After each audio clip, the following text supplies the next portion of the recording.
tahun baru 2021. Saya harap kita semua bisa menjalani hari-hari yang penuh dengan semangat di tahun 2021. Di tahun 2020 tentu saja kita semua sudah melewati banyak hal yang memberikan pembelajaran, yang mendewasakan kita, dan juga banyak-banyak hal yang lain yang bisa dipelajari.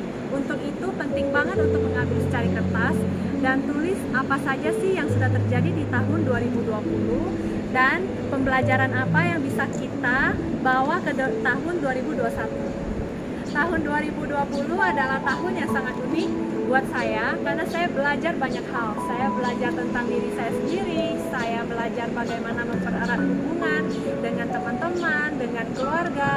Saya juga mempelajari tentang passionnya saya juga mempelajari tentang apa sih nilai saya di hidup orang lain.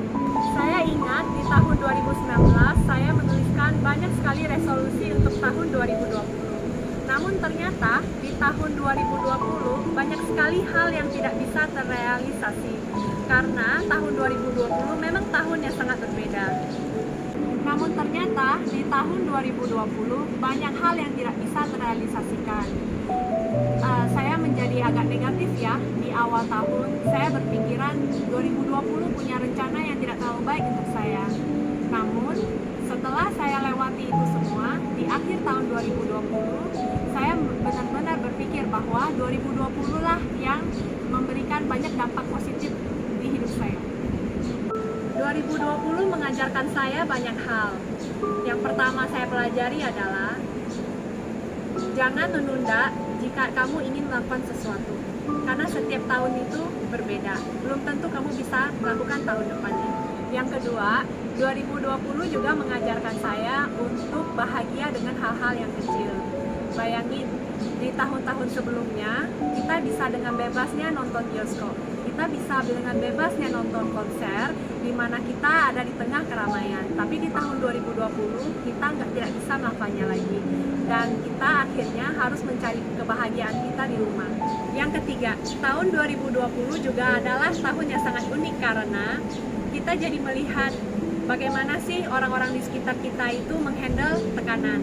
Terkadang mereka merasa tidak ada solusi dari permasalahannya dan akhirnya energi-energi yang mereka pancarkan adalah yang begitu negatif dan sampai akhirnya kita pun harus menjaga jarak karena kita tidak mau terpancar energi negatifnya. Yang keempat, selalu ada sisi positif dari setiap hal. Saya pribadi, saya menjadi lebih terampil dalam memasak dan juga saya mendapatkan kebahagiaan di rumah dengan membaca buku, membersihkan rumah dan juga kontak dengan teman-teman via Zoom.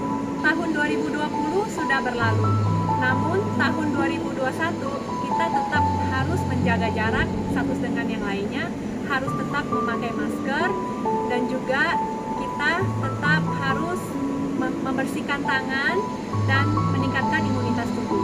Saya memiliki resep untuk mencegah stres di masa-masa sulit. Resep ini saya bagikan ke orang-orang terdekat saya dan ke klien-klien saya, yaitu dengan melakukan yoga dan meditasi. Tahun 2021 ini, saya akan terus tetap melakukan yoga dan meditasi untuk mengurangi kecemasan, untuk mengurangi kekhawatiran, dan juga di tahun 2021 ini saya mau menjaga kesehatan fisik dan mental saya. Berikut adalah hal-hal yang akan saya lakukan di tahun 2021. Semoga hal-hal yang saya sharingkan ini bisa berguna untuk kalian semua. Yang pertama, saya akan melakukan journaling. Journaling itu adalah menulis buku harian. Setiap harinya tentu saja ada pikiran-pikiran baik yang positif maupun yang negatif, yang terkadang tidak bisa kita sharingkan kepada orang-orang terdekat. Maka dari itu penting sekali untuk menulisnya kembali. Yang kedua, saya akan tetap melakukan yoga dan meditasi karena dua hal ini yang mengurangi kecemasan dan kekhawatiran saya. Yang ketiga, saya akan melakukan jalan sore di taman karena melihat yang hijau itu bisa menyegarkan pikiran. Dan yang keempat, itu saya akan terus melakukan hobi saya yang membuat saya bahagia di rumah, seperti memasak, membersihkan rumah, membaca buku. Yang kelima, berhubungan baik dengan teman-teman karena teman-teman yang baik bisa meningkatkan kesehatan jiwa kita. Lalu yang keenam, tidur yang cukup, karena tidur yang cukup bisa meningkatkan imunitas tubuh, mengurangi stres, dan yang lainnya. Dan yang terakhir itu yang sangat menarik ya, tentang hidroterapi. Hidroterapi ini sudah saya pernah tuliskan di buku kedua saya, Berbahagialah Sekarang Juga. Nah, waktu kalian mandi, waktu kalian showering itu, bayangin hal-hal negatif juga ikut mengalir dengan aliran air.